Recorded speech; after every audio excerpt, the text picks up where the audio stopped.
Bonjour à tous, donc Gilles l'agriculteur du Loiret. Bon, aujourd'hui je suis en train de couper les orges. Là on est en train de finir cette parcelle, la seule parcelle que j'ai gardée d'orges d'hiver cette année. Et c'est vraiment catastrophique. Concrètement, comme vous pouvez voir, elles sont très faibles. Il n'y a pas un bon grain, elles sont plutôt sales. Et puis il n'y a pas beaucoup de quantité, puisque là on va finir à...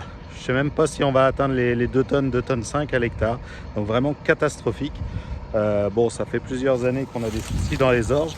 Là, cette année, il y a eu pas mal de soucis. Il y a eu de la JNO, donc de la jaunisse nanisante, avec les attaques de pucerons. C'est vrai qu'on a eu un hiver assez humide. Et nous, dans notre région et dans nos sols, les hivers humides sont assez catastrophiques. Donc c'est vraiment... une culture non rentable pour moi sur mon exploitation. Donc je crois que c'est une des dernières années où je vais en faire pour l'instant. Je vais changer un petit peu mes assolements parce que ça fait plusieurs années où l'orge, concrètement, j'étais arrivé à une moyenne à 4,5-5 tonnes à l'hectare seulement. Donc c'est plus assez rentable. Et là, des années comme celle-ci où on fait 2 tonnes et demie, c'est vraiment catastrophique. Donc j'avais une trentaine d'hectares d'orge. J'en avais ressemé une vingtaine. Il m'en restait que 10, c'était la partie la plus belle.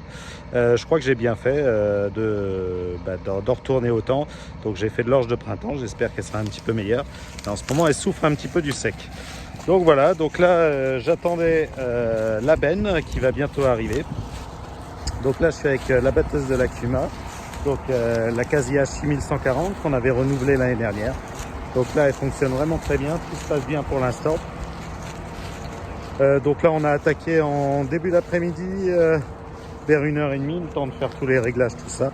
Et là le champ il va être quasiment terminé. Il me reste je pense 2 hectares et demi. Donc ce soir, vers 6-7 heures, non vers 7-8 heures, parce que là il doit être 6 heures, ça va être terminé. Donc ça se passe plutôt bien.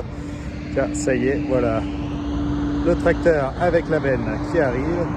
Donc on va pouvoir vider et terminer la dernière trémie. Donc on va terminer vite cette orge et puis passer à autre chose. Je pense que les colzas et les blés vont mûrir assez vite. Je ne sais pas si on va pouvoir enchaîner, mais en tout cas on sera au moins la semaine prochaine dans toutes ces cultures.